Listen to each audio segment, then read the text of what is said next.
Hello everyone, we new Bwiza, and of course, guess what? Ndano kugira ngo tumire muri album launch yanjye, ni album yanjye ya kabiri. Uratekereza yitwa ngiki?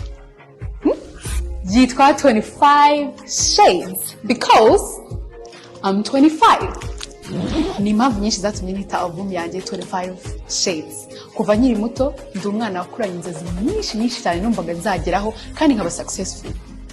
Bifashijwemo nanjye ubwanjye, umuryango wanjye, Imana ndetse n'igihugu cyanjye.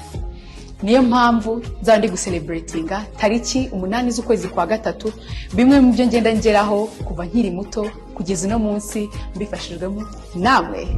Bityo rero niyo mpamvu ndi hano kugira ngo batumire nkuko nabibabwiye ni tariki 8 z'ukwezi kwa gatatu. My people from Brussels ndetse n'abaturanyi n'abandi mwese mushaka kuzaza kubana nanjye ndabatumiye muzaze muri benshi, twishime, tubyine, turirimbe. Hazaba hari abandi bahanzi benshi, abastar batandukanye. Vuba cyane nzabaha information zose. Ni Brussels, Birmingham, mwese muzaze to the show. Bless up, let me see you there. Ni 25 Shades.